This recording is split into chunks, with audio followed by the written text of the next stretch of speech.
महज एक युद्धकांत नहीं थी, बल्कि एक ऐसी मिस्ट्री थी जिसे अंग्रेज भी सुलझा नहीं पाए। 18 जून 1858, ग्वालियर का मैदान, हर तरफ ब्रिटिश गोलियों की गूंज और एक अकेली स्त्री जो मौत के सामने भी आंखों में आंखें डालकर खड़ी थी। कहा जाता है कि जब वो घोड़े से गिरी तो उनके शरीर से इतना खून बह चुका था कि मौत सामने खड़ी थी, लेकिन रानी ने अपने सैनिकों को एक आखिरी अजीब सा आदेश दिया, मेरा शरीर अंग्रेजों को नहीं मिलना चाहिए। आखिर उस मंदिर में उस दिन ऐसा क्या हुआ कि चिता की लपटों के अलावा वहाँ कुछ नहीं बचा? क्या रानी लक्ष्मीबाई ने खुद को मिटा लिया था, या ये उनके जाबाज सैनिकों का कोई मास्टर स्ट्राइक था? आज की इस वीडियो में हम इतिहास के पन्नों से वो सच निकालेंगे जो शायद अब तक आपसे छिपाया गया। चलिए उस अंतिम रण क्षेत्र में चलते हैं जहां मौत भी वीरांगना के सामने झुक गई थी। वीडियो को बिल्कुल भी स्किप मत करना, क्योंकि ये आखिरी पन्ने आपकी रूह कपा देंगे। काशी की पवित्र गंगा की लहरें सदियों से अनगिनत कहानियों की साक्षी रही हैं, लेकिन 19 नवंबर 1828 की वो सुबह कुछ अलग थी। 80 घाट की शांत फिजाओं के बीच मोरोपंत तांबे के घर में एक नन्ही किलकारी गूंजी। घर का नामकरण हुआ मणिकर्णिका। कोई नहीं जानता था कि ये नन्ही सी बच्ची, जिसे प्यार से मनु बुलाया जाएगा, एक दिन ब्रिटिश साम्राज्य की नींव हिला देगी। मनु का बचपन साधारण बच्चों जैसा बिल्कुल नहीं था। जब दूसरे बच्चे खिलौनों के पीछे भागते थे, मनु तब घोड़ों की लगाम थामना सीख रही थी। उसके पिता मोरोपंत, जो अंतिम पेशवा बाजीराव द्वितीय के विश्वास पात्र थे, उसे राजकुमारों के साथ घुड़सवारी और शस्त्र विद्या के गुर सिखाते थे। मनु की आंखों में एक ऐसी चमक थी जो डरना नहीं बल्कि जीतना जानती थी। मनु का बचपन का जीवन केवल महलों और गलियारों में नहीं बीता, बल्कि उसने गंगा के किनारों पर, मंदिरों की सीढ़ियों पर और अखाड़ों की मिट्टी में अपना व्यक्तित्व गढ़ा। वो कोई गुड़िया से खेलने वाली लड़की नहीं थी। उसने बचपन में ही तलवारों की धार और तीरों की अचूकता को अपना खेल बना लिया था। उसे छबीली कहा जाता था, न केवल उसकी सुंदरता के कारण बल्कि उसकी चपलता और बेबाक अंदाज के कारण। उस समय के समाज में जहाँ लड़कियों को केवल 4 दीवारी तक सीमित रहना था, मनु का हाथ में नंगी तलवार लेकर घोड़े पर सवार होकर निकल जाना अपने आप में एक क्रांति थी। उसके पिता मोरोपंत ने उसे केवल एक बेटी की तरह नहीं बल्कि एक योद्धा की तरह पाला। जब मनु 4 साल की थी तब उनकी माता भागीरथी सप्रे का देहांत हो गया। इस दुखद घड़ी ने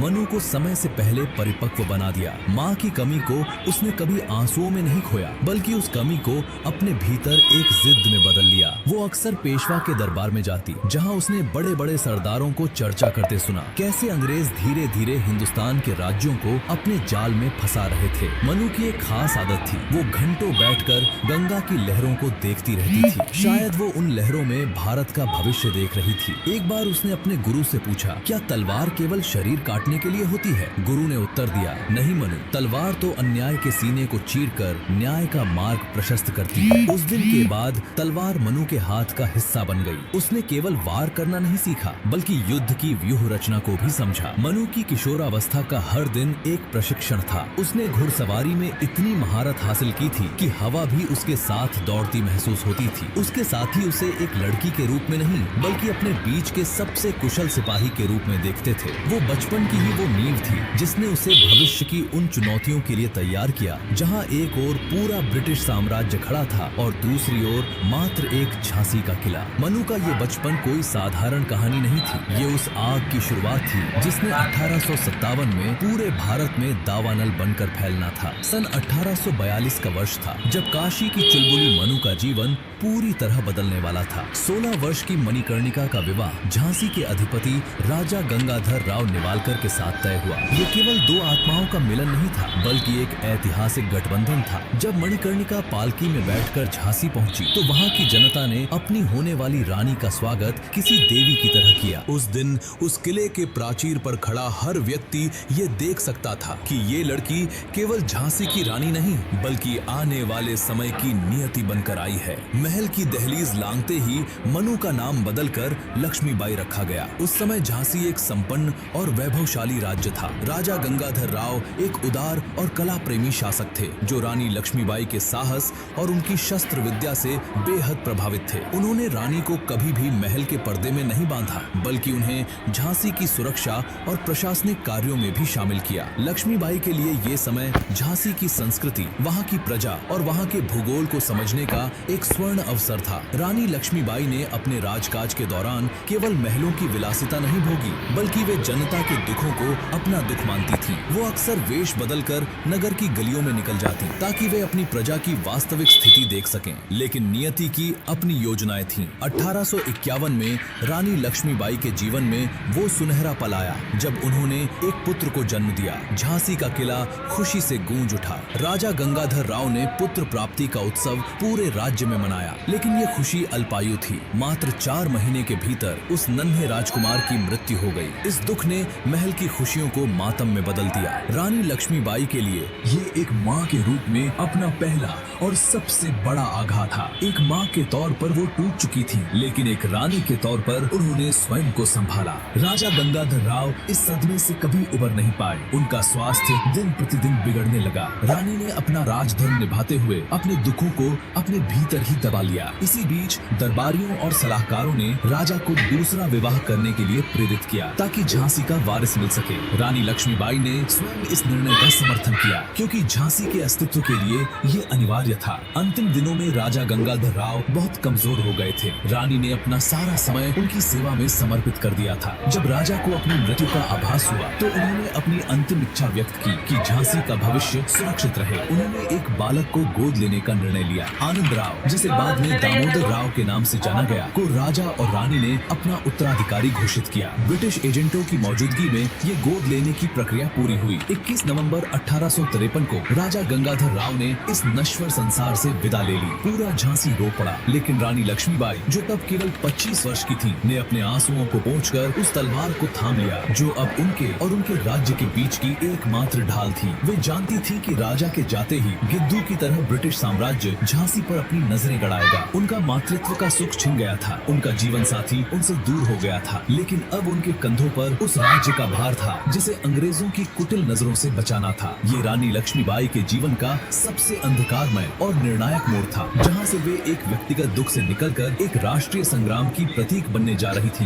राजा गंगाधर राव की मृत्यु के बाद झांसी के महलों में सन्नाटा तो था, लेकिन उस सन्नाटे के पीछे एक भयंकर तूफान पल रहा था। अंग्रेजों का गवर्नर जनरल लॉर्ड डलहौजी अपनी कुटिल नीति, हड़प नीति के साथ तैयार बैठा था। डलहौजी का तर्क था कि चूंकि दामोदर राव राजा का बायोलॉजिकल पुत्र नहीं है, इसलिए झांसी का राज्य स्वतः ही ब्रिटिश ईस्ट इंडिया कंपनी में विलय कर दिया जाएगा। जब ये संदेश रानी लक्ष्मीबाई तक पहुंचा, तो उन्होंने उस पत्र को अपनी तलवार की मूठ से दबा दिया। उनकी आंखों में वही छबीली वाली चपलता नहीं, बल्कि एक रानी का दृढ़ संकल्प था। उन्होंने अंग्रेजों के उस आदेश को अस्वीकार करते हुए कहा, मैं अपनी झांसी नहीं दूंगी। ये केवल एक वाक्य नहीं था, ये पूरे ब्रिटिश साम्राज्य को दी गई चुनौती थी। रानी ने लंदन की अदालतों में भी अपना पक्ष रखा। उनके वकील जॉन लैंग ने ब्रिटिश कानून के अनुसार दलीलें पेश की, लेकिन बहरे कानों को सच सुनाना असंभव था। 1854 के आसपास अंग्रेजों ने झांसी के खजाने पर कब्जा कर लिया और रानी को एक पेंशन भोगी की तरह महल में रहने को मजबूर कर दिया। लेकिन लक्ष्मीबाई ने हार नहीं मानी। उन्होंने महलों के भीतर ही गुप्त रूप से अपनी सेना तैयार करनी शुरू कर दी। उन्होंने महिलाओं की एक अलग टुकड़ी बनाई, जिसे दुर्गा दल कहा गया। इस दल में वो हर महिला शामिल थी जिसने अपनी आजादी के लिए लड़ने का जज्बा पाला था। लक्ष्मीबाई जानती थी कि अब समय तलवारों के साथ अपनी बुद्धि को भी धार देने का है। उन्होंने न केवल अपने सैनिकों को हथियारों का प्रशिक्षण दिया, बल्कि उन्हें छापामार युद्ध के लिए भी तैयार किया। वे स्वयं अपनी सेना के साथ अभ्यास करती थी और उनकी तलवारबाजी की गति इतनी तीव्र होती थी कि किसी को भी उनके पास फटकने की हिम्मत नहीं होती थी। महिलाओं के उस दुर्गा दल ने झांसी की रक्षा के लिए वो साहस दिखाया जिसे देखकर अंग्रेज अधिकारी भी दंग रह जाते थे। उन्होंने झांसी की सड़कों पर अभ्यास किया ताकि वे किसी भी स्थिति का सामना करने के लिए तैयार रहें। इसी बीच पूरे भारत में मंगल पांडे की चिंगारी से असंतोष की आग भड़क चुकी थी। मेरठ से लेकर कानपुर तक 1857 के स्वतंत्रता संग्राम की लहरें उठने लगी थी। रानी लक्ष्मीबाई ने इस समय का सही उपयोग किया। उन्होंने न केवल झांसी की सुरक्षा मजबूत की, बल्कि तात्या टोपे और बेगम हजरत महल जैसे क्रांतिकारी नेताओं के साथ गुप्त संदेशों का आदान प्रदान शुरू किया। झांसी की जनता रानी के प्रति